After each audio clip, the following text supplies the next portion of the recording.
Ladies and gentlemen, welcome to another episode of the Extraordinary Family Life Podcast. We are your hosts, Greg and Rachel Denning. And be forewarned, we are fired up today. So if we happen to rant in this episode...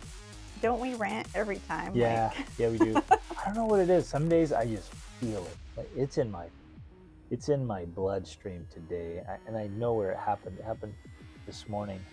Ooh, I just get so fired up. In a good way. I'm gonna see it like, ah! And then I like have all this passion and drive. I get tons done. I just become a force of nature, and occasionally like a bull in a china shop. And then Rachel is dealing with some psychotic people.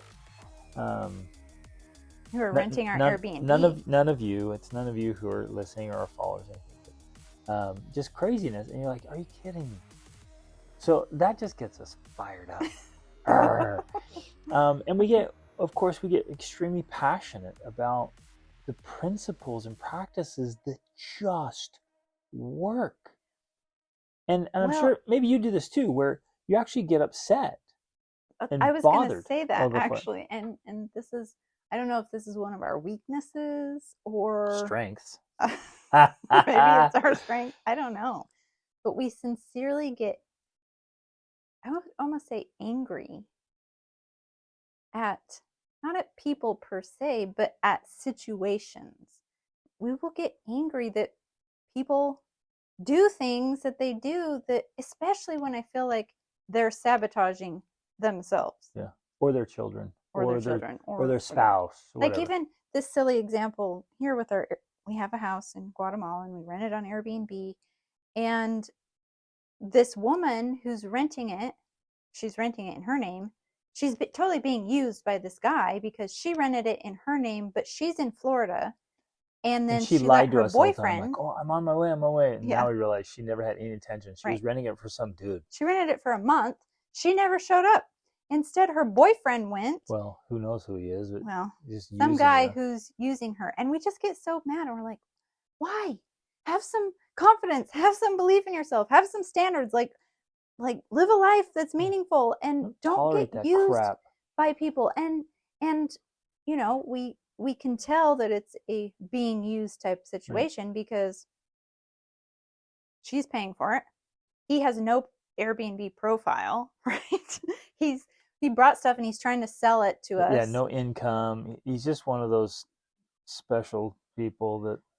And so it's little things like that, but it happens with your coaching clients. It happens with people we come across with, like stories we hear. We really read into things. I think it's our love of psychoanalyzing, and we can see signs. So that's the other thing. Even we were talking about it with our kids this morning during devotional. Like some people look at things and they think, oh yeah, it's not a big deal. But I think because we've been studying people for so long and we talk to our kids about it, they can pick up on it, our teenagers. We see the signs. And so we can see something that might be seemingly small or insignificant, and we know where it can lead, not where it will lead, because people can change and they can, alter their course. But we've seen enough of human behavior to know that that thing right there can lead to this. Mm-hmm. And so it becomes, I don't know, interesting, but also irritating to us when people continue to act in a way that's actually harmful to themselves in the long term.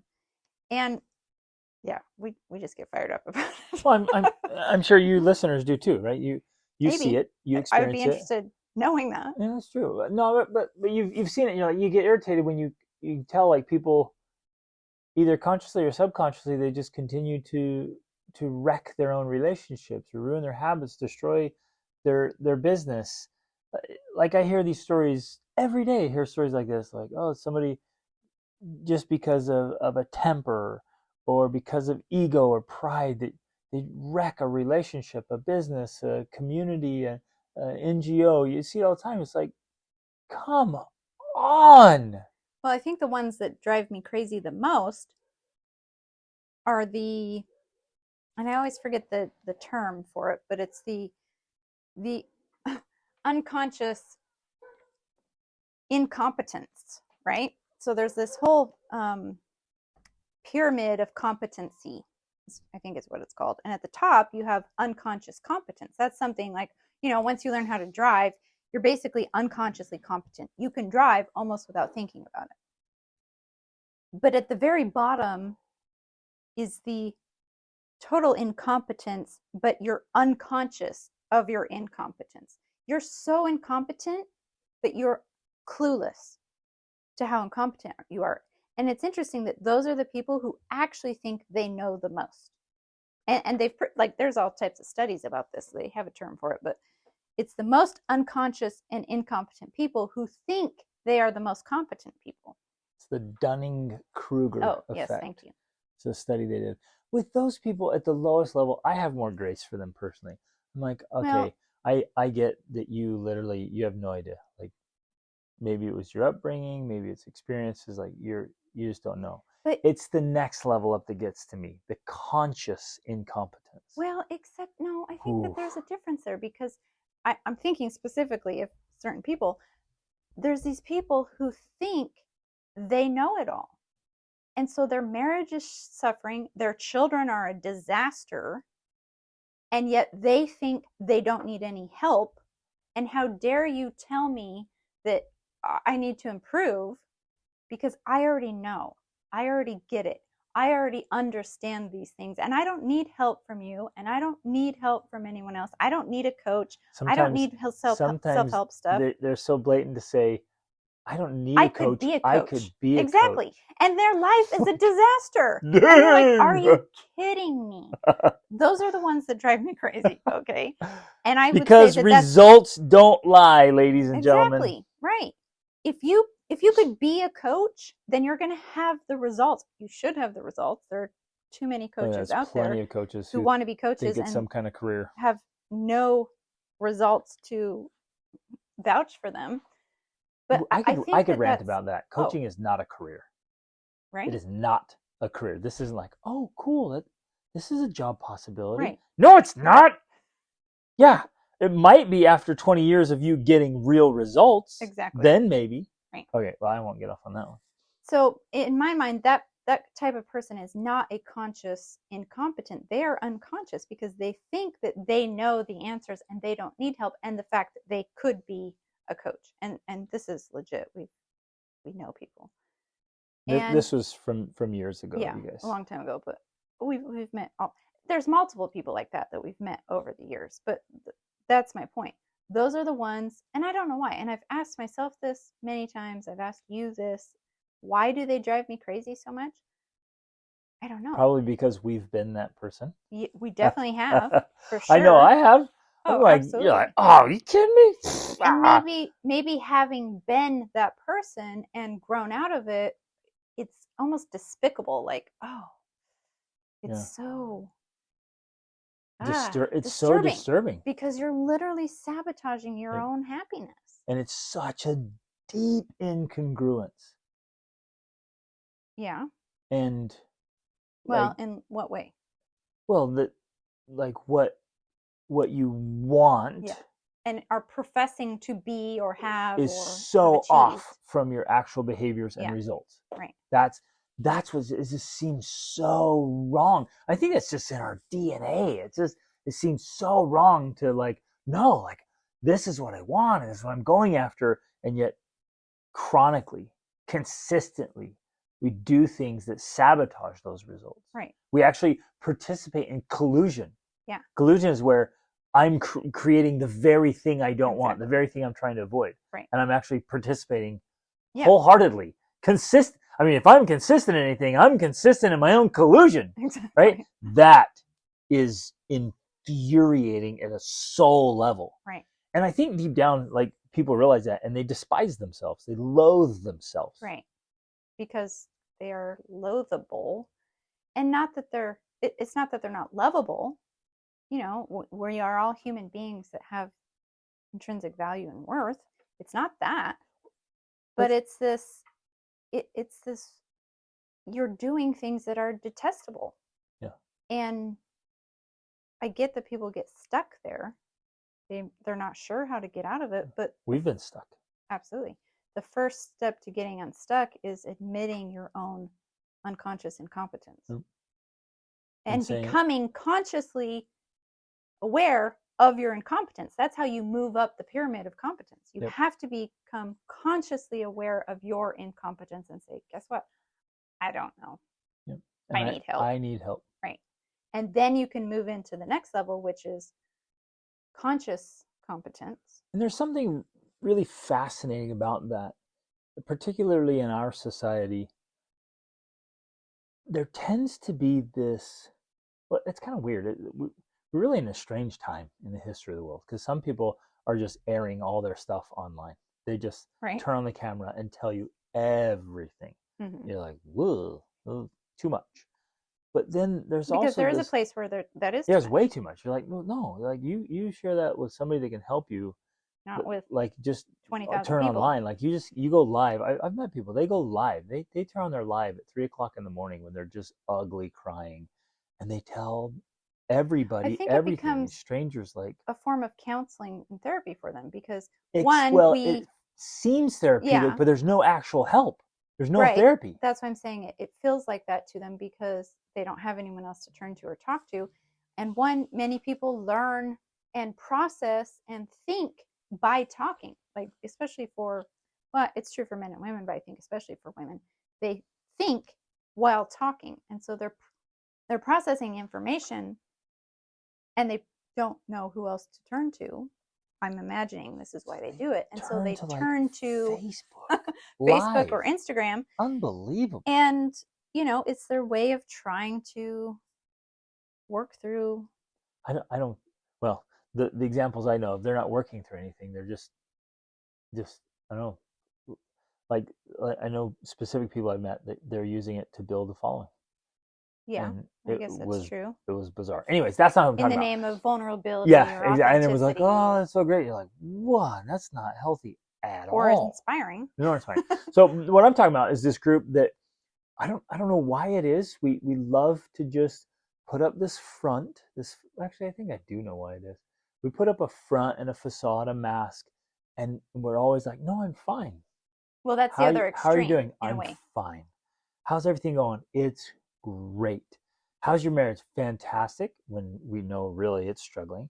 How are the kids? Oh, they're awesome. And we know that they're fighting like cats and dogs. They're like on the verge of total meltdowns.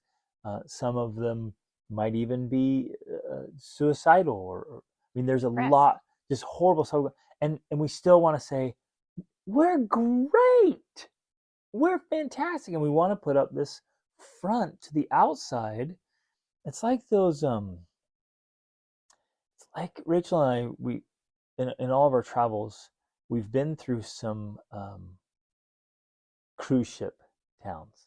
Mm-hmm. And this is a kind of our inside thing. We saw some in Mexico, we saw some in the Dominican Republic. We saw them in different places, and the cruise companies come in and they put up this front. So where the port lands, it's just these gorgeous little, it's the storefront. That's all you see.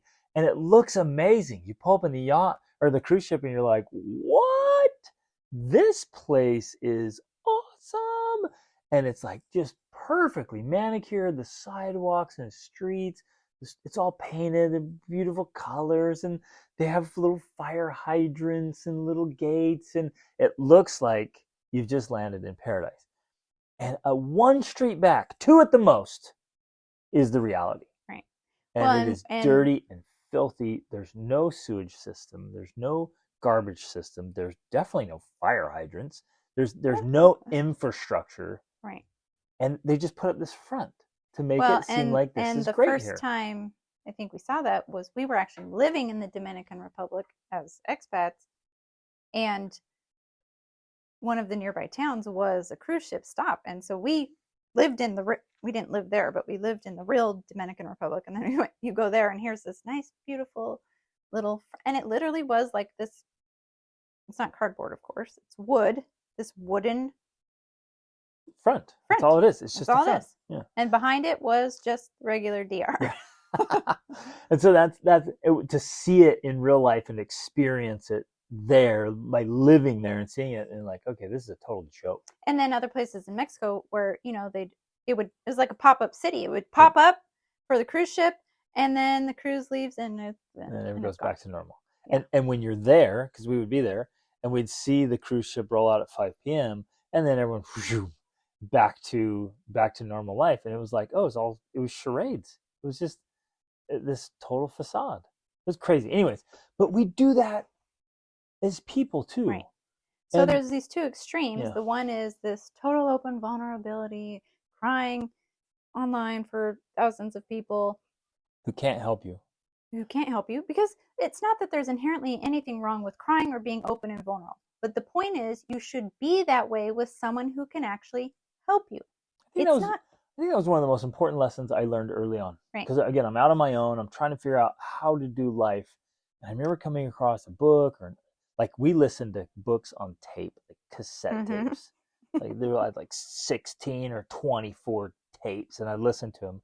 And I remember once, I think it might have been Brian Tracy or somebody else, like, don't talk about your health to anybody but your doctor. Don't talk about your problems to anybody that can't help you with your problems. Right. And he's talking about, like, just don't complain. Don't walk around talking about the bad weather and my bad health and my poor finances, blah, blah, blah, blah, blah. He's like, if you have a genuine health concern, talk about it with a health professional that can help you get healthy. Right. That's the only reason you should bring up your poor health. You shouldn't just go around talking about it. I remember for the first time, like, because I grew up in a family environment, like I was complaining and crying about everything, moaning, constantly, whatever. And this was like, what? That makes perfect sense. See, and then I think that's where it can become conflicting for people, because they think, well, wait, isn't that putting on the facade? If someone asks you and you're struggling with something, Good point. Do you just pretend like it's not a problem? Ooh, good and point. So I understand why people do that, because they're trying to find that balance. Where's the healthy place of not crying to everyone or complaining to everyone about my problems, but also just not pretending that That's everything's true. fine? That's true. So the neighbor comes over and says, hey, how you doing? Well, let me tell you, it's really bad. Right. And that's not the place to do that. But I guess it's not also the place to be like, oh, everything's fantastic, and start saying everything is awesome. Yeah. And so it's okay to say, oh man, we're really struggling with this right now, but we're talking to this person, or we're dealing with the doctor or whatever, but these things are going great. So it's this kind of transparency in that, you're not pretending everything's fine. Right. But you're also not giving too much to people who can't help you. Exactly. Yeah. Right. And when somebody comes along who can help, that's when we have to seek help. Be humble enough, be hungry enough. Hungry for change, hungry for improvement, hungry for results. Be humble enough and be hungry enough to say, yeah, this is what's going on. Right. So let's dive in. Yeah.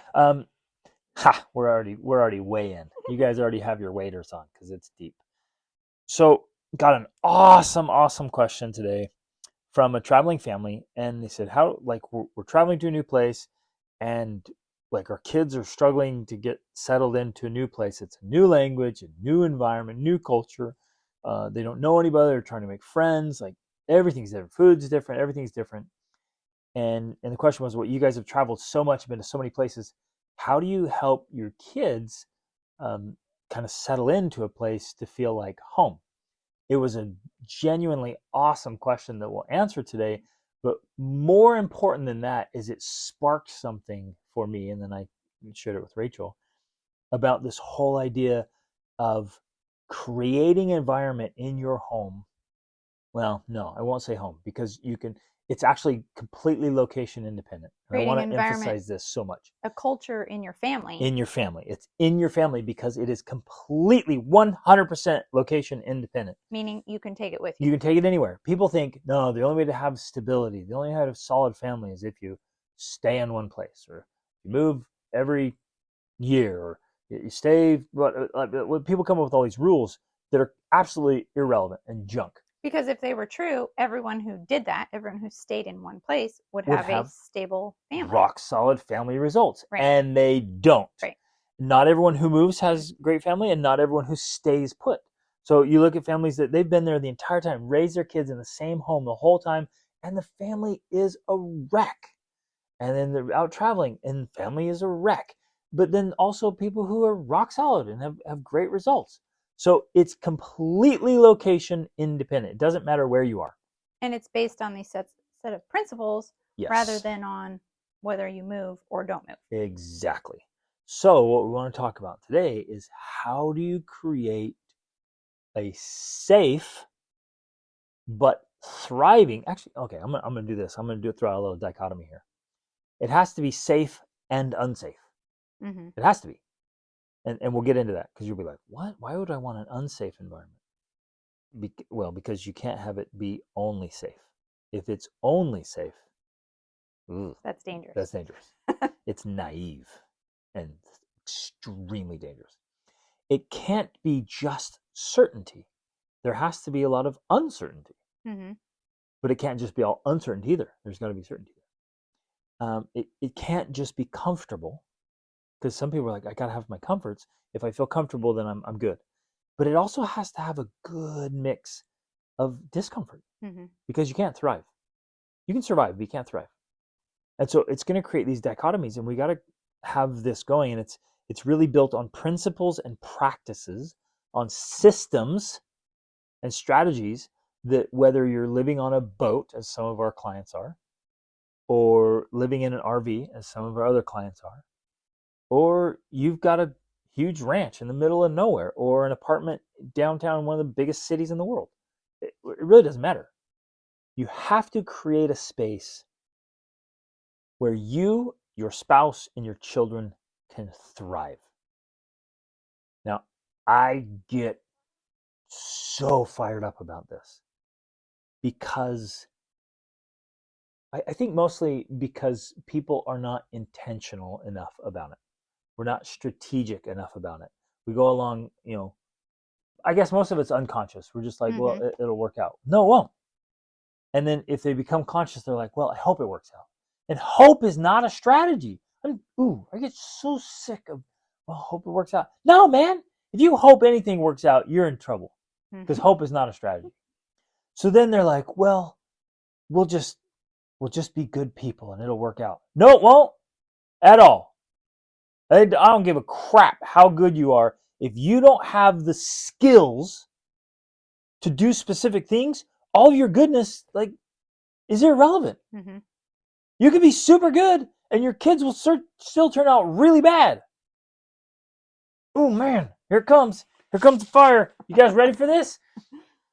You have to. You have a moral obligation that is non-negotiable. I don't care whether you agree with it or like it. You have to be really, really good at several things. Not one or two things. You have to be really good at several things. And each specific area demands specific skills. So it is possible that I could be really good at business, really good at being neighborly, really good at marriage even, and totally suck as a father. It's, obviously you guys can work through this and play any scenario. I can be a phenomenal father, just a world-class husband, a pure, true disciple, and absolutely suck at business. And in that case, I would be blaming God. Why isn't he blessing my business? It's because you suck at business, man. That's why.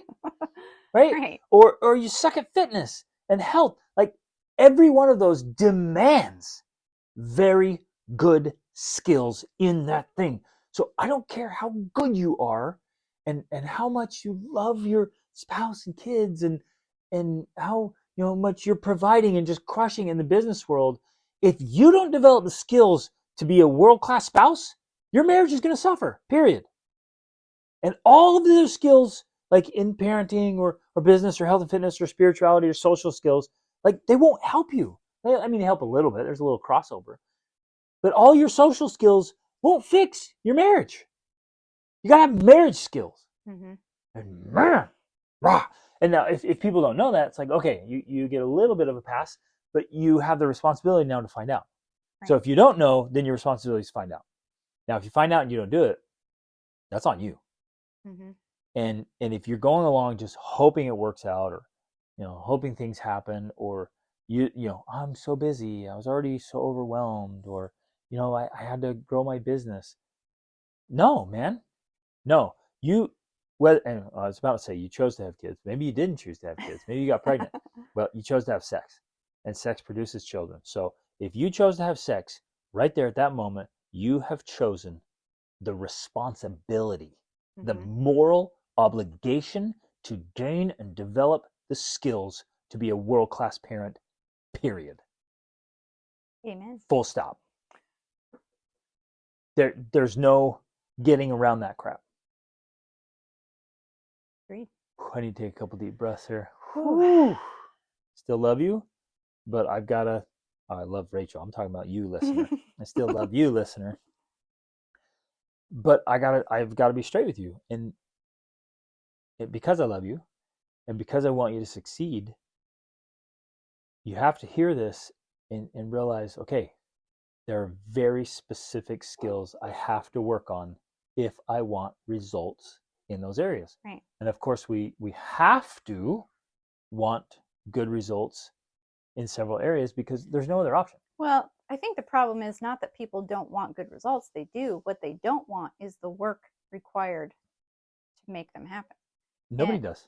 Well, nobody does, but I may have shared this example before, but I keep sharing it with my kids and stuff. Is our daughter, who's in the Dominican Republic right now, was talking to some people and telling them about our family and our life and everything. And they were like, wow, sounds really amazing, because obviously we've done a lot of cool, amazing things. But they said, it also sounds like a lot of work. And my daughter was kind of like, yeah, of course it's a lot of work. But the alternative is what? What do most people have? And they complain about it too. It's not, if they were living their best life filled with joy, happiness, abundance, and peace, well, then you could say, yeah, you're right. You guys are going to a lot of extra work for nothing. But that's not true. It's obvious to the people who have interacted with us that we have something unique and special. And I say that with a lot of humility and responsibility because I know that it's a big deal and it's something that actually terrifies me sometimes. This huge responsibility that we have as a result of the amazing life we have. But it's also taken us a ton of work to get to it and to create it. And I think the biggest problem that we see is that most people just aren't willing to do the work required. In fact, you have spoken with coaching clients who clearly see the path that they should take and then don't take it because it's going to ruffle feathers. Oh, yeah. It's going to make people dislike them. It's going to upset their kids. Their kids aren't going to like it. And so instead of taking the more difficult path, which would lead to the results they actually want, they stick with the comfortable and easy path because they don't want to rock the boat. And the irony is they think it's less effort. And this is anybody. Right. Anybody who looks at it is like, ooh, that's a lot of work. I'm going to take this path over here. They kid themselves that it's less effort. It's not. It's not. You think earning an education and becoming wise is hard? Try being ignorant. You think becoming wealthy is hard? Try being broke. You think a phenomenal marriage and amazing kids is tons of hard work, and it is? Try having a wrecked family. Mm-hmm. Try a dysfunctional family. That is absolute misery and suffering. So nobody's getting out of here. Right. There's work either way. Yeah. You think that eating healthy and exercising is hard work. Try being unhealthy. And we've seen it time and again with even within our own family. Like the consequence of in everything, illness. Not just in illness, but in everything, the consequence for not making these harder choices is not an easier life. It's worse. It's way worse. It's a harder life. And in fact, that is one of the things that absolutely crushes my soul because I see it in my own family too. People deliberately, consciously making choices that seem easier and yet are leading to a harder life. Yep. And I just think, If only you knew. Yeah, it may seem harder to do these things, but in the end, it's so much easier. Yeah. Life is so much better, so much more enjoyable. We literally practically laugh and skip through the day. Now, that doesn't mean that there's not irritations and frustrations. They happen And to everyone. obstacles. And obstacles. They happen to everyone. But because of the way we live and do life, they're mere bumps in the road. And we skip over them. And we skip over Singing them. And dancing along the Sometimes way. cursing, but then we laugh afterwards. We're like, stupid. Our favorite saying when we curse is curses and foul language. Yep. But that's the better way. It is the better way. And ultimately, I like the way you said that. Ultimately is actually the easier way. Right. So it's maybe it's hard up front. It is. It's a little front loaded. Harder effort up front, and then easier. Not It's easier kind of like you take it off, but you become more capable. So carrying the weight, it's still the same weight. The weight's still there, but you're like, well, I can handle this because I've grown into it. Right. Where the other path is kind of easier, seems easier in front. Right. But man, the suffering on the back end. Yeah. Is brutal. It's kind of like, this is the analogy that just came to my head. Like, there's so much fuel and effort required to get a plane off the ground. It's kind of like that. It takes all of that effort, but then, man, the flying part is easy compared to, you're like, oh, that's too much work. I don't want to do that. I'll just take a car or I'll walk, right? And you think that that's an easier path because you don't have to use all the fuel and energy and effort and everything to get off the ground. But in the end, first of all, you arrive at your destination way later, because if you walk to get there, even though it seems easier, it's not. It's going to be way harder. Yeah. Or if you drive. You've tried driving from LA to New York compared to flying? That's what we're talking about here. I feel that right there is the perfect analogy. We're trying to teach you how to get off the ground so you can fly to your destination. It's so much easier. And sometimes it's first class. It's great, right? But even if it's coach seats, it's still way better than driving the whole way or walking the whole way. Yep. It'll take you a lifetime to get where you want to go because you're not willing to put in the effort to get off the ground. Yep. Ooh. Okay. So what must one do? How does this happen? First and foremost and always, it's you. Starts with you. It's you. You have to model the way. Well, as I teach in, just a quick interlude, as I teach in my 28-day challenge, there's a pyramid. I like using pyramids. And it's a pyramid of an extraordinary family life. Well, it starts at the bottom with you. You are the foundation. And I actually have 3 levels for each one, but it's you, then it's marriage, because that's the next part. You got to have a great marriage. And if you don't have a marriage, you need a long-term relationship. Like, people with long-term relationships are just happier in life. That's just the science right there. The research is clear on that. People who are in healthy long-term relationships are happier in the long term than those who are not, or who keep switching up relationships. It's just hard on the mental, emotional psyche to be constantly changing intimate relationships. So that's the next thing, marriage. Then your parenting. Then your family culture, which we're talking about that today. So don't forget that it requires all of these other pieces to, build that up. Exactly. Which is a key point that I want to come back to. And then your finances. Yep. Which is also fits into that whole family culture. So it's all of those things. And the finances are especially important, even though I don't think that, comparatively they're small and at the top, because they're at the top, they kind of cap off everything and they help you to fulfill. Because if you look at the Maslow's hierarchy of needs, the very top is self-actualization, where you have a purpose and a mission that you fulfill. Money, finances definitely help you to fulfill that mission and role. So that's why it's there. And finances are important, but especially in Western civilization, we put finances first, to the neglect of self, to the neglect of health, to the neglect of marriage, to the neglect of children, to the neglect of family culture. That all gets set aside as finances. Mm-hmm. Like, I've got to focus on the finances. Working at the job right. or Too the much, career. focus too much, stress too much. You give your best years, your creative power, your energy, whatever. It's all that. And so all the other stuff gets neglected. Now, if you're like, well, I'm not going to focus on finances, and you focus on those other things, but then you're broke, like, try raising a family on broke. Yeah, we did that for a while. It doesn't work. And it still created a great foundation for us, but we were limited until we could fit in the financial piece. Yep. It limits your growth and development. And we deliberately chose to step away from the financial or to course. have it be slower Yeah. anyways. And it was. So And I think it worked out great. yeah, it did. It was beautiful. So again, it has to be you. You have to model. So remember, we're going to focus today on helping your children thrive. You have to model everything for them. Everything. And you think, what? That's just too much. I can't do that. Well, sorry, that's the job. Yep. And you have kids. Your job essentially is to model everything as ideal a human being as possible. Yep. That's your job. Yes, I love this. You have to be the ideal human.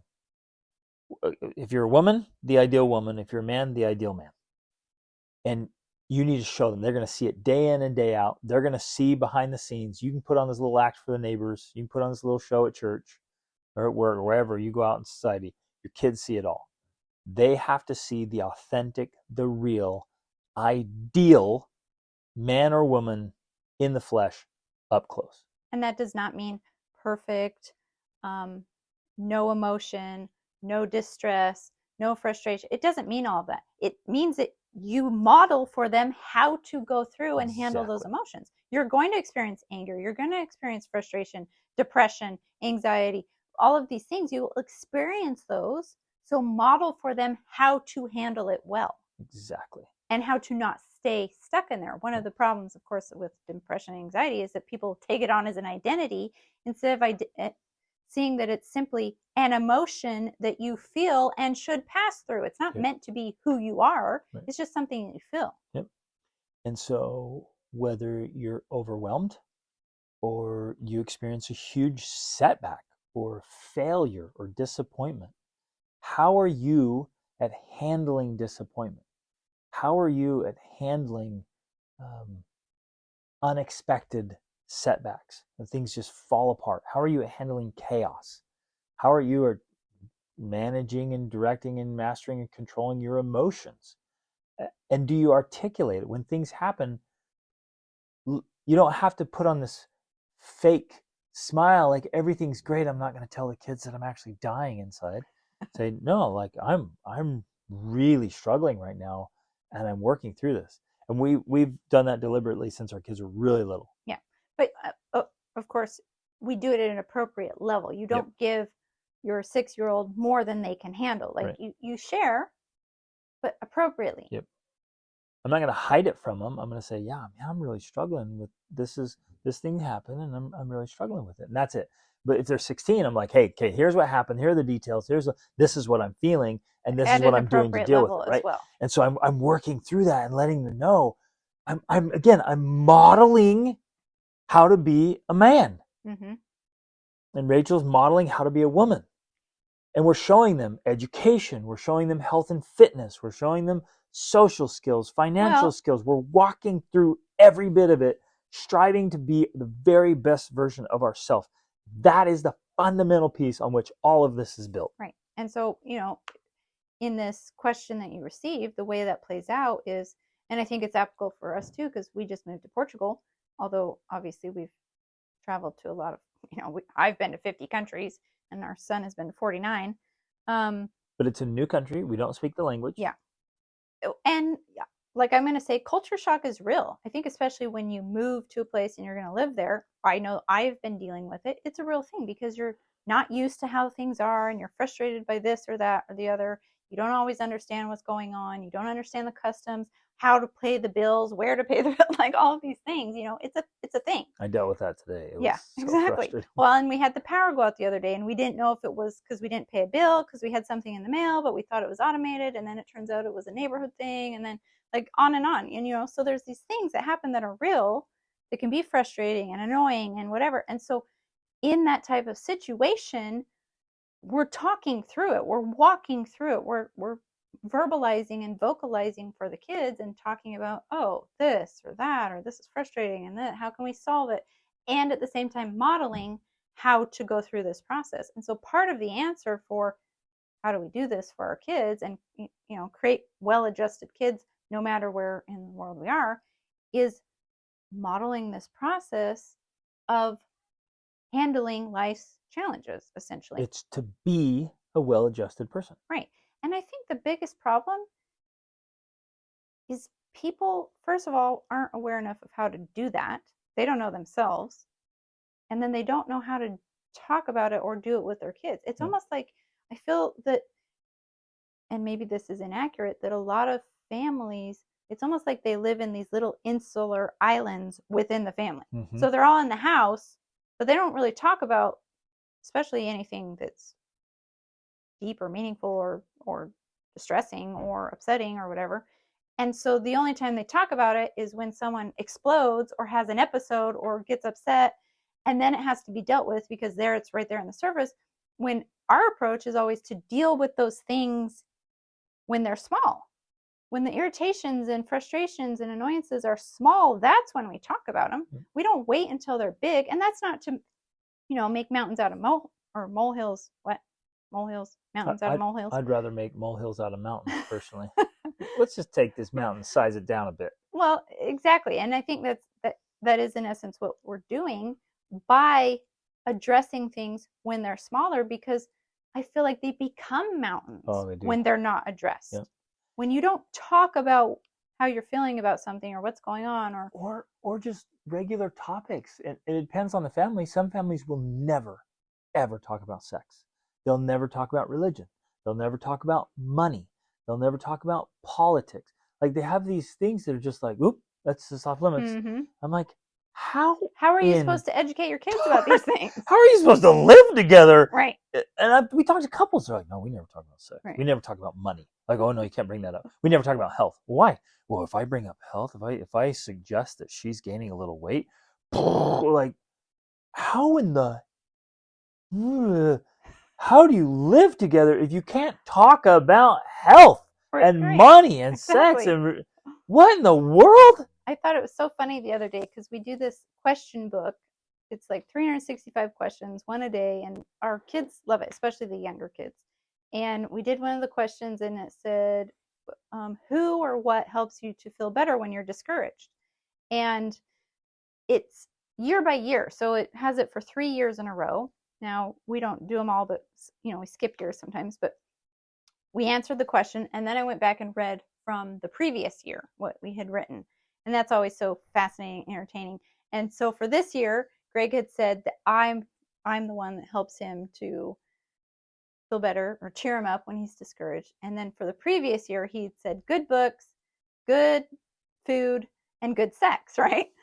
And I was reading them all to everybody, and I was reading that, and I said good food, good books, good sex. And I ended it like that, because my 9-year-old was sitting right there, and she's like, oh, good sex? She just said it like that. Oh, she said sexy. Good sexy? But she just said it like that. Like, that's what it is. That's how it is. That's dad, right? So they're aware of these things. We don't shelter them and hide things from them. Now, again, it's appropriate. And she doesn't quite understand what it means. Yeah, she doesn't get the full context. But the conversation is open, and it's available for whenever it needs to be had. She's the same one who on our Scotland trip, we're walking along with our group that we're leading, and she's like, what's puberty? And we have the conversation. I don't, shush her or, I was a little embarrassed, but I just answered the question like, well, this is what it is. I love that about children. Yeah. They're just, I But it love has to be that like they have honesty. to have the right sort of environment for them Yep. to be able to be that way. And And that's essentially what we want. in a public awkward situation, for a 5-year-old, a 6-year-old, a 4-year-old, an 8-year-old to be like, "Why is your face like that? Why? Why? Hey, wait! Why is that guy doing that?" And to be able to say, "Oh, well, let me give you an answer." Like Right. that creates. I'm glad you brought that up because that is one of those elements that creates a really great environment. Yeah. Like we've got to be able to ask questions. We've got to be able to embrace the awkwardness, Mm-hmm. lean into a little embarrassment to Yep. say, "This is life, Yeah, and exactly. we're doing life together." It's awkward, it's Instead of embarrassing, it's messy, shushing them like, it's "Don't do it, you don't." don't talk about that. It starts right there to just start creating this un, um, unthriving. That's not even a word, but it's this unthriving feeling and environment where it starts to stifle Yes, growth. it's atrophying actually. So the absolute best thing you can do for your children is to work harder on yourself than you do on anything else. Mm-hmm. The best thing you can do for your children is to make the most of yourself. So start right there and be like, where am I failing to be an ideal role model? Is it in my emotional outbursts, my exploding or imploding? Is it how I handle myself? Is it how I face challenges Or or avoid challenges. adversity? Is it, yeah. Am I constantly going through life avoiding everything? I just want it to be comfortable and convenient and easy. Am I playing this little game? And the kids see right through it. They see through our little games. Are we pretending to be something we're not? Mm-hmm. Um, or are we just consumed in ourselves? So we meet a lot of parents who are just so self-consumed. Their poor kids are absolutely starving Right. for love and attention. Yeah. Or we've seen this multiple times. So sad to me. For whatever reason, a parent just has never developed the ability to express love to their children. So their children go their entire life without hearing their parents really express love to them, which should be happening multiple times per day. Not just once a day, multiple times per day, you should be expressing love to your children. And I've coached with, we've worked with people. We worked with an elderly gentleman. His kids were all long gone grown.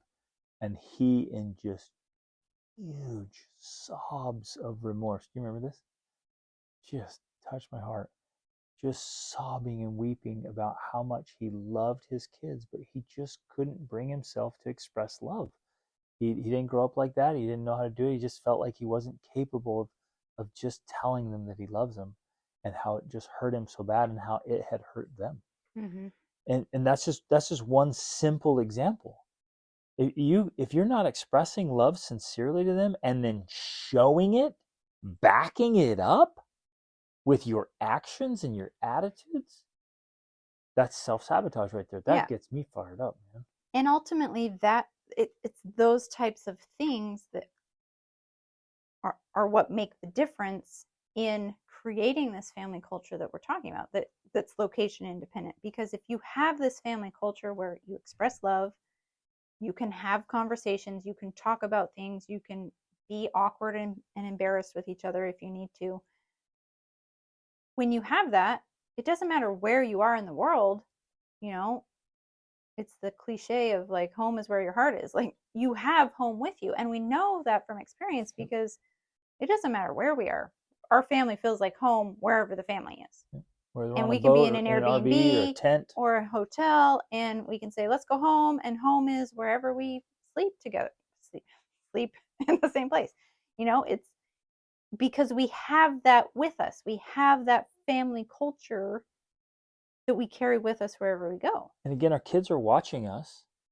And then, so here's what's happening. Your children watch you, they interpret what they see, and they do it in their own little style. Mm-hmm. So if they see us settle in, they're like, oh, I can settle in. Mm-hmm. And it's cute. All of our kids, we go somewhere and we're there for 3 or 4 days. They're like, home. Mm-hmm. And they set up their little space and they're like, oh, this is good. We go into our routines and our rituals and our systems, our Which strategies. is another key part of this. Absolute key part of it, because then the system happens no matter where we are. The system continues, the routines continue, those familiar things continue, and they're like, okay, this is good. I think this is a good time to talk about safe, unsafe, certain, uncertain. So it has to be safe, like Rachel was just talking about. It's safe where they can be authentic, they can be awkward, they can ask any question, literally any question. There are no questions that are off limits. And they can share their weaknesses, they can share their mistakes. They feel totally safe to be themselves. Well, I think one good example of this, I feel it's at least relevant based on our own upbringing and background, at least mine, is they're allowed to express their discontent or dissatisfaction with anything, or doubt. including if we ask them to do something, they're allowed to say, oh, I don't want to do that, or why are you asking me to do that, or quote unquote talk back. We did a whole podcast about that, allowing them to talk back, because they're allowed to have an opinion and they're allowed to discuss it with us, and we don't view that as being, and totally question what we're doing, as being disrespectful, right?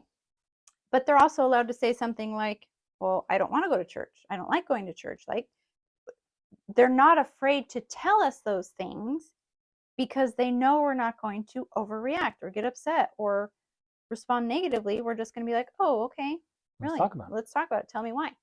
And we may agree with some things and may disagree with others. And so we have an actual conversation about, yeah, you're right, that bothers me too. I do like this part. And it's an actual conversation instead of like a lecture or a shaming session or we're not, it's not a dictatorship, or a totalitarianism. We're not telling them what to think. We're not trying to control their thoughts. We're brainwash them. Like, what about this? And that's interesting and something to think about. I've thought about that before. And, I came to some conclusions. Why don't you work on this a little bit and let's talk about it again? Because, I came to this understanding or whatever. But it's safe in that way, but it's also, this is important, unsafe in that everyone that's in our family is open to being challenged. Starting in our marriage. This has to be the first place, the most important place. Right. Is Rachel can challenge me. She can call me out. Challenge me. And I can challenge her. And the kids will see us do that. And Rachel doesn't like to be challenged in front of the kids. But they have to see that. Where I can say something and she's like, excuse me? Right in front of them, right? And get challenged. We're like, oh, hey, you said you're going to do this. Did you do it? Or, whatever. If I start to get a little overweight, I fully expect her to say, hey, what the heck? Unacceptable. And it is. Right? Absolutely unacceptable. Like, why are you letting yourself go? And if we're just playing out a scenario here.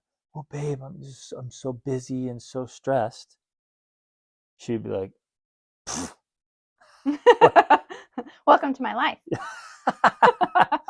Like, it's just an excuse. And she would say that. She would say, like, that's just an excuse. Stop hiding behind your excuses. And at that point, she might. Or as we love to say, excuses are like armpits. Yeah. Everybody has them and they all stink. And yours stink too. Like, what? Stop. Well, but I could, no. Or if I had a temper, which I used to have a crazy temper, and I eliminated it. But if I had an emotional outburst, fully expect her to call me out on it, and I would do the same for her. So it's quote unsafe because you're not here just to be protected and hidden. A lot of people think, no, in marriage that cannot happen. In family, it doesn't happen. Bogus. That's where families stop thriving. That's where marriages stop thriving. If your spouse cannot challenge you and call you out. Right. Yeah, and so our kids know that, and they know that from us and from their own siblings, well, especially their older siblings now, that they're going to be called out on quote unquote unacceptable behavior. And that's not to, not to shame them or not to, I don't know what other words I would use, but It's just simply saying we're going to say things as they are. We're going to speak the truth as we see it. Yep. Now, And we hold might a be standard. wrong, and we can have that conversation. You know, my 13-year-old loves to do that. He loves to try and argue his way out of things, and I'm like, great, we can have that conversation, but here's how I see it. And, you know, Give me your argument. here's the science, even. Like, here's all the research. Give me your argument. But, you know, if I can talk him into it,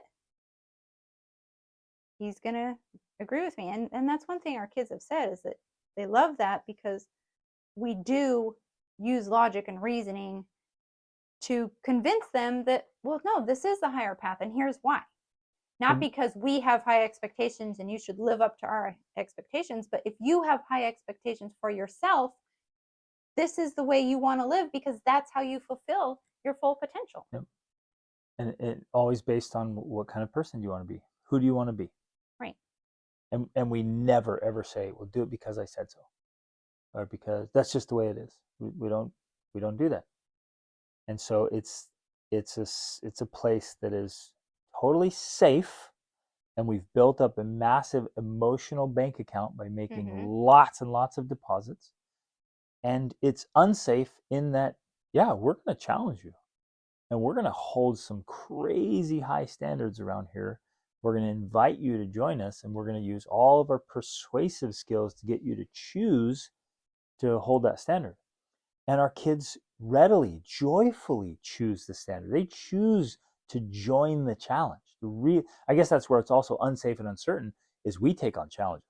Right. Big challenges. We love uncertainty. And we have the ability to love and thrive in uncertainty because in other aspects we have so much certainty. Well, we have so much inner personal and familial certainty, right, that makes taking on uncertainty possible and sustainable. So we can go into risky situations, even somewhat. Well, there's one of my reminders going off. I'll share that right now. I set reminders to remind myself of what I need to be doing and who I need to be being. And you guys, that's right there. That's how I keep my standards. That's how I keep things in front of me of how I want to be.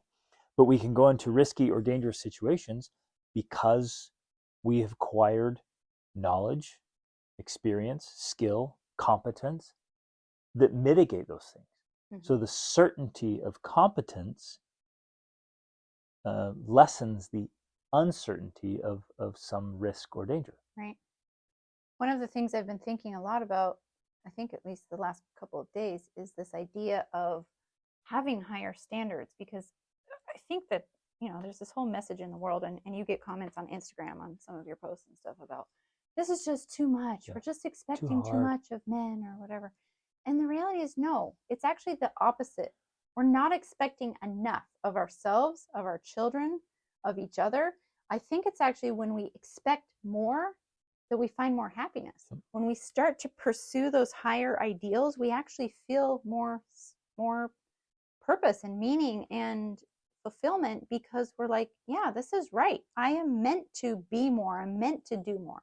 I'm not meant to just, you know, exist watching entertainment Netflix. And comfort. Yeah, exactly. That's not the purpose of our existence. And so, but that will utterly backfire and fail if you are a hypocrite.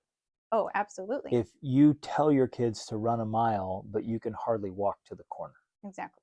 So Rachel and I have always been like, look, if I'm going to ask you to do something, it's because I have been and am willing to go 5 times farther than you. I'll ask you to do something hard when I'm willing to go way, way harder than you. Right. And our kids have seen that their entire lifetime. When they were tiny, I was carrying them on my back. We didn't say, well, we can't go on an adventure because we have kids. And the only alternative was when they get tired, I carry them. So I'm like, okay. So since all of our children were tiny, before they could speak, they saw me struggling physically so we could have family adventures. Again, we're so focused on you. Can they come to you with questions, doubts, fears, concerns? Do they receive massive amounts of love from you? How do you respond to their mistakes? Are they afraid of your disappointment? Are they afraid of your wrath? Are they afraid you're too fragile? Are they afraid you're too stern? Are they afraid you're too disconnected? Have Are you you not made challenging yourself enough? any, yeah, have they totally lost respect for you? That happens so much. I see that all the time. Parents aren't going anywhere, so the kids are like, move. They have no respect for you. Right. Well, And parents are like longing for respect me more. I'm like, dude, you got to earn it. Don't you dare ask your kids to respect you if you're not earning their respect. yeah. I was just thinking of another example today with our 13-year-old about challenging our kids and holding to those standards, and if necessary, making them, earn it and modeling it for them. Because I've been telling my 13-year-old, who does not play an instrument, which I'm so embarrassed that he's reached this age of 13 and doesn't play an instrument, because all of our other kids were playing something by that age. But I told him, I gave him a warning. I said, okay, starting this Monday, you have to practice the piano or you don't get access to your device. Or guitar or ukulele or violin. Yeah, I was like, I don't care. Pick an instrument. We have several. Pick one. And we'll buy you one. Yeah, I'll buy you some bagpipes. Yeah. I don't care. Pick an instrument. And he just has had this stubborn thing of like, no, I don't play instruments. I don't do that. And I'm like, I don't care, because here's the science. We can watch the video about how it, brain development. This isn't about you becoming some musician. This is just about you developing yourself as a human being. And so you need to just practice an instrument. It doesn't matter why, or it doesn't matter if you love it or want to do that. It's just part of your growth and development, just like learning a language is, or working out. It doesn't matter if you like it. It's good for you. And that's our philosophy. If it's good for you, you do it, right? And like so I said, that's a part of our family culture. And so, of course, he had many excuses and many reasons of why he wasn't going to do it. But I just held to it, and I explained, there's rights and there's privileges. And one of the privileges is having access to a device. If you want access to your device, you have to earn it. Now, that's nothing new. He's known that. And I've continually been adding to that list of how he earns his device. It starts out with the easier things, and then I add more to it. And this was the next thing I added. I'm like, you've got to do it. And so he spent, most of the morning being upset about it. But I was like, I don't care. These are the rules. These are the new rules. I warned you that they would be enforced today, and this is where we're at. And with, halfway through the day, he decided, I guess I better do it, because mom's not going to change her mind. I love that it only took half a day. Yeah. Some of our kids have been stubborn for weeks. Well, even he has been stubborn, because I did this same battle with him a few weeks ago on a different topic, same thing, but he probably was stubborn for 2 days that time. So, he cut it down. He's learning. He's learning. Okay, they learn because we hold our standards. We're not mean. But I'm also not mean. Rude. I still am affectionate with him. I'm loving with him. I went and found him, gave him some hugs. Hey, yeah, it's great. But I'm also like, no, you can't lay around on the couch. You don't have your device to do your studies. I don't care. You have to do something. You can't be laying around on the couch. And so finally he just got up, went and used my computer and did his studies. Now the other thing is modeling. Like, I practice an instrument. Okay, not always. We just moved to Portugal. I've started again practicing an instrument. So I practiced my instrument today, So I'm also modeling for him of like, yeah, even I do that. I am practicing it, right? And he did everything he was required to do, checked it all off. And then I was like, okay, here you go. That's awesome. You can use your device. Love it. So we're challenging him, and we're not allowing him to push back. And we're recognizing, yeah, it's hard. Yeah, you don't want to. Yeah, it's not fun. Doesn't matter. We do it anyways. Yep. And so that's kind of this attitude that's done with love, but also firmness of, this is how we do life.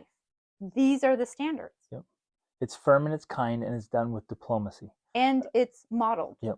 And so a lot of us, either we're not modeling it, so that throws a crap sandwich in there, or the kids get stubborn and we don't know what to do, so we yell and scream and threaten, we ground, we act like barbarians, we withdraw, we make massive withdrawals from the account, or we even scar them, we insult them, we don't hug them, we don't, like, all those crazy things. And that doesn't help at all. That just creates resentment, hatred, all this stuff. It's like, no, we're gonna love you. We're gonna, you're still part of the family. Everything's good, except we're not budging, Right. because we've very carefully, very deliberately chosen these things, modeled them, insisted that the whole family does it. There's no isolation here. And so he knows we mean business, Right. in a very kind way. We'll hugging him, smiling, say, "Nope, I'm not budging," and that's that. Yeah. So I don't have to be mean or rude or whatever. It's there. This is a perfect place to talk about meeting their needs.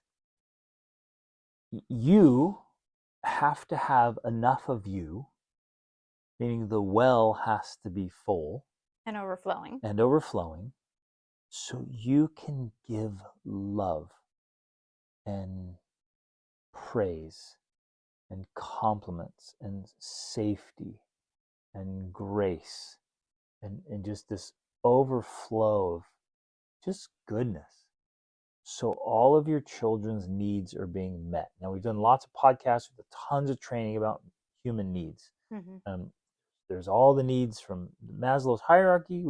I did 5 episodes on this podcast early, like I think in the 40s or 50s, in the numbers of episodes. I did five full episodes on Maslow's hierarchy of needs. We did a full one. I've done multiple on the 6 human needs. Humans have a lot of needs. And some people are like, we only need food, water, and shelter, blah, blah, blah. I'm like, that's so retarded. Like, yeah, if you just want to be an animal, if you want to exist as an underdeveloped human, basically. Just this wild mammal, sure, that would be enough. But if you want to be a thriving human, you have a lot of needs. And it's your responsibility as a parent to help your children meet those needs. Some of them, they need to learn how to meet themselves. They have needs that they are responsible to meet, so don't do it for them. You have to do it for them before they can learn how to do it. Exactly. That's early on. So little ones, yes, you do it for them. But I think that's a model that continues as they grow, that you do that for them and show them how it's to be done so they can then do it on their own. Exactly. One of those needs is they have to be able to come to you for help. And of course, that is an interruption to what you might be doing. Help or just affection or just whatever. Reassurance. Yep. And I was actually thinking about this while you were talking, because that is one of the things I've been conscious of doing, not my whole mother life, but for a lot of it, because I realized how important it was, is that I never reject my children or turn them away when they come to me. And that starts, of course, when they're very small. Whenever they come to me, even if it is an interruption, I respond with love and positivity. Even before that, whenever they cried as infants. Yeah, absolutely. And so it's never this anger or, not that I don't feel frustrated sometimes about it, but I'm not projecting that frustration onto them. Right. No sense of I'm annoyed by you. Right. That is the most destructive thing you can do to a child, is make them feel like a burden and an annoyance. Now, at the same time, I will appropriately say something like, that behavior is annoying to me. Can you please not do that or change it? So I'll vocalize the feelings, but I don't act in an angry and annoyed way because they're acting like a child, right? But the reason why is when they come to you, that's how you build this relationship of trust with them, because they know if I need something in this world, I go to my parent and they are there for me. They're there to support me and love me and help me and whatever I need, they're there. And so when we do that for them, it just fills this emotional bank account that you're talking about, so that they are certain in your love for them, so that they can come to you for anything, for questions, for help, for guidance. This is huge. As I'm sitting here listening to you, like, I'm seeing the vision of how big this is. Mm-hmm. Your children have to know that whatever happens in this crazy, crazy world we live in, they can come to you. okay, but this is where things get real. You have to have the character and the competence to be a resource Mm-hmm. for your kids, to be an asset. That's why uh, in my personal podcast, the Be the Man podcast, and in my Be the Man Masterclass Tribe, I just endlessly talking about being an asset to humanity, being useful. You have to be a highly developed human being so your kids are like, dude, I can go to my dad or my mom for anything. Mm-hmm. At least one of them, if not both of them. And they'll go to Rachel for some things and go to me for other things. But they know they can come to us. Mm-hmm. That has to be there. They have to have that assurance. And if they don't have it, if you yourself are a dumpster fire, where in the world are your kids going to turn to? Right. Exactly. They feel so alone, and that's just horrifying. They're Right. Because they terrified. think, what hope is there Yeah. if my parents can't even figure it out? Right. Now what do I do? What chance do I have? Yep. And that's a good lead into marriage too. It's like if your marriage is off, if you're not modeling for them what a phenomenal marriage looks like, or if your marriage is rocky or shaky. I've had youth, many youth over the last 25 years come to me like, hey, look, I can't go to my parents because their relationship's a train wreck. I can't go to my parents because I can't add anything. They're already under so much stress. I can't. Mm-hmm. And they wanted to, they needed to desperately, but they couldn't because the parents weren't in a good spot. The marriage wasn't in a good spot. And I realize that happens. And sometimes beyond your control, I realize that. And sometimes divorces are necessary. I get it. But whatever's happening or whatever has happened, you've got to grow into a place where your kids can comfortably turn to you. And Rachel and I have always made this our priority that we, as individuals and as a couple, are growing so much that our kids can always lean on us. Mm-hmm. They have to be able to. We have to have that strength. We have At to be the least lighthouse. until we're 100. At least. And then maybe I'm we'll shooting lean for on like them. 120. 120. And we tell them, like, one day you'll wipe my butt because I wiped yours for a long time. And our oldest daughter is excited about that because she a loves nurse working type. with Old geriatric people. But we're dead serious. Like, no. And again, I pass on this question to you, listener. Like, are you physically, mentally, emotionally, spiritually, socially, financially developed enough that your kids can turn to you? They can lean on you quite heavily sometimes. Are you the lighthouse that can handle the wind and the waves and the storms and the tsunamis? And I think, honestly, if we were to sum up the problems in the world, this is it. There's very few people like that. Yep. That's the real problem. There's what politicians or world leaders or anyone do you know who's that caliber of person? And if we had more people like that in the world would be a better place.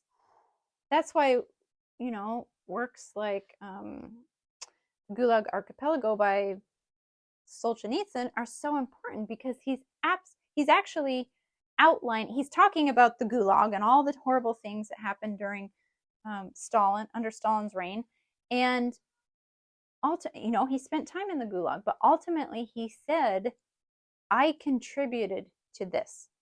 I contributed to this horrible society that now will throw people in prison for any reason, torture them, a total lack of humanity. I'm a contributor to this because of my own individual actions. And that's true.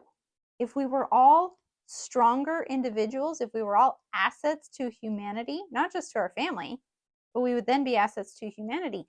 And that is what would make the world a significantly better place. That's honestly the answer right there. Like, and I'll throw out a teaser here for my book. That's what my book is about. The formidable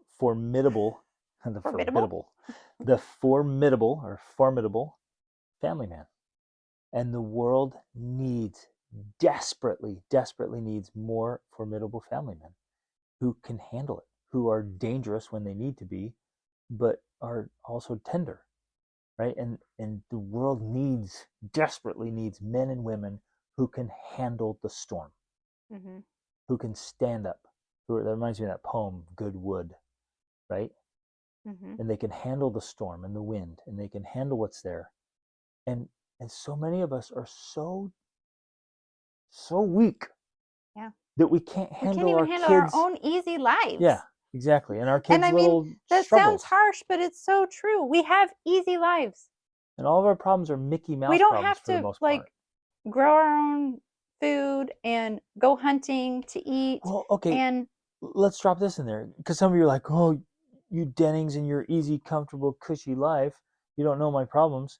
So I met with a coaching client this morning, and their business literally just split in half, and they lost massive amounts of revenue, and they're looking at like ugly lawsuits, and it turned out their partner was a psychotic madman. It's all crumbling. It's a big deal.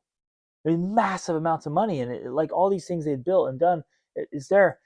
And he's like, I was feeling so stressed and so overwhelmed. He's like, then I stopped, and I just stopped right in that moment, this moment.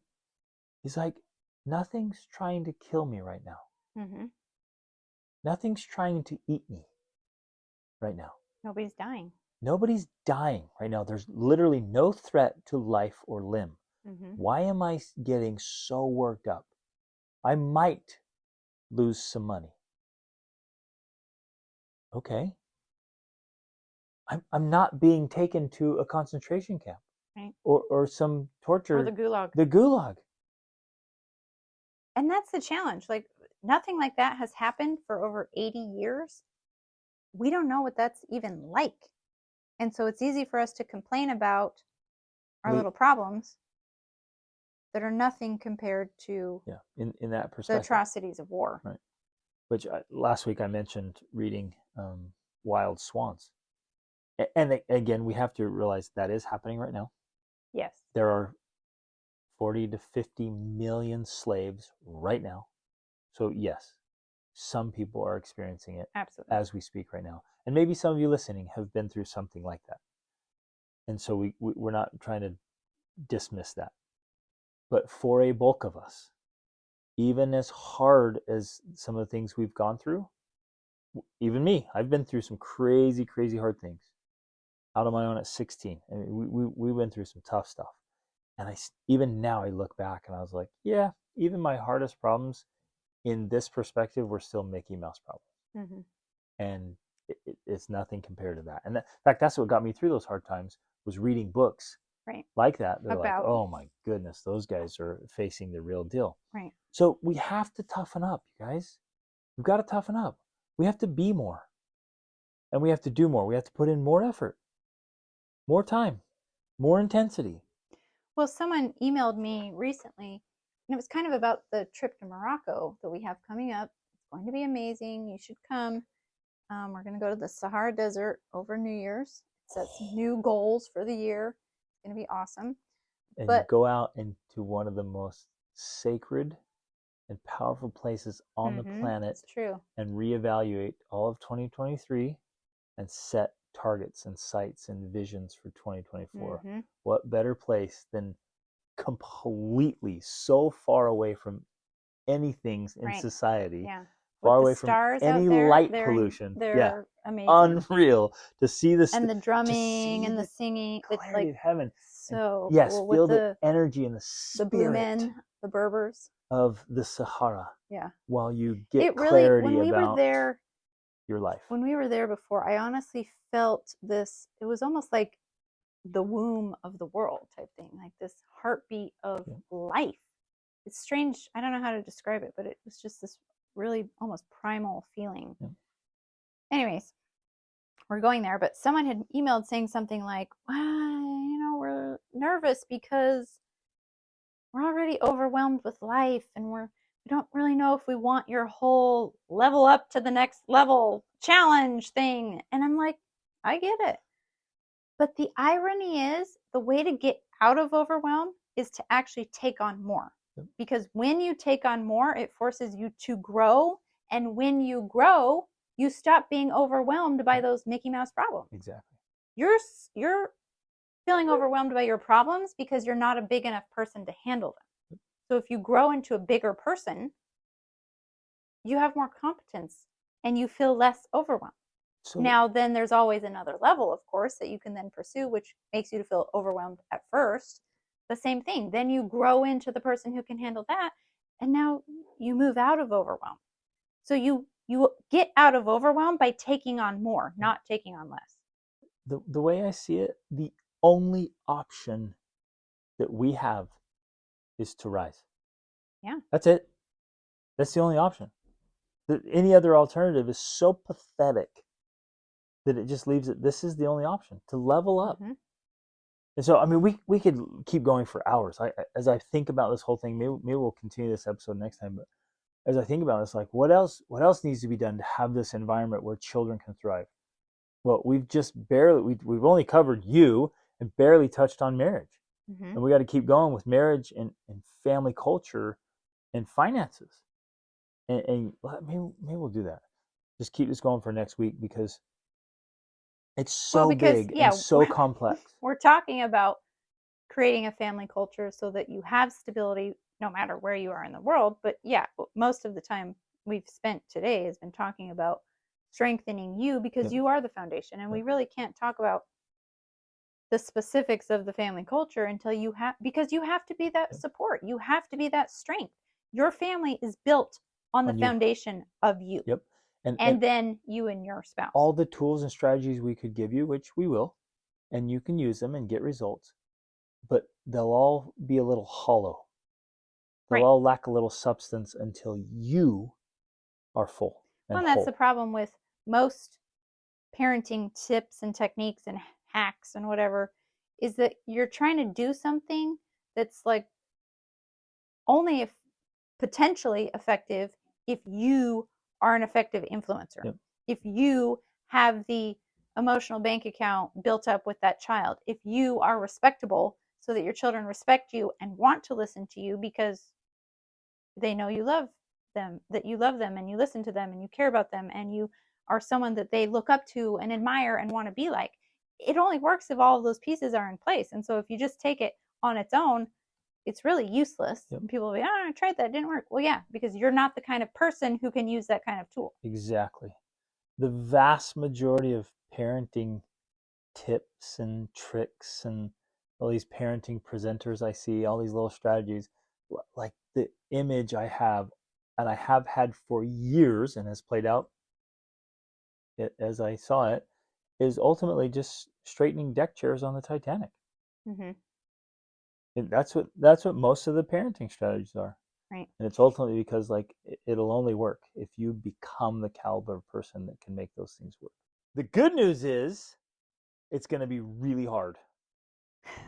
That's the good news. And it can happen way faster than you think. Okay, that's the better news. Let's clarify, like we said before, it's going to be really hard. Either way. Yep. It doesn't matter which way. It's going to be hard. Just what's the outcome you want? Which hard do you want to choose? Because it's hard either way. Yep. You can discipline yourself now or suffer later. So lean into it, make changes. You can make changes today, right now. You can draw a line and say, I'm never doing that again. Never, ever, not the rest of my life, never doing that again. And that can be with your temper or with those extra 20 pounds you're packing, or with your ego or your insensitivities or your inability unconscious incompetence express love. Anything we've mentioned or anything you know is a glaring problem, that stops now. And you can lean in, and we have to. It's the moral obligation we have, the responsibility and the privilege. What an incomparable privilege to raise and love another human being. Every day, and I'm sincere about this, I'm not exaggerating, every day I feel so deeply grateful to be a father. It's unbelievable. And it was, I longed for it, I wished for it, and I love it. I absolutely love it. And it's one of the greatest responsibilities I have. And I take it very seriously, and that's why we have results that we have. So, our invitation with love is to you to increase the effort the intensity, the willingness to face and overcome obstacles that will arise, and develop a very particular set of skills to be a world-class parent. Love you guys. Reach upward.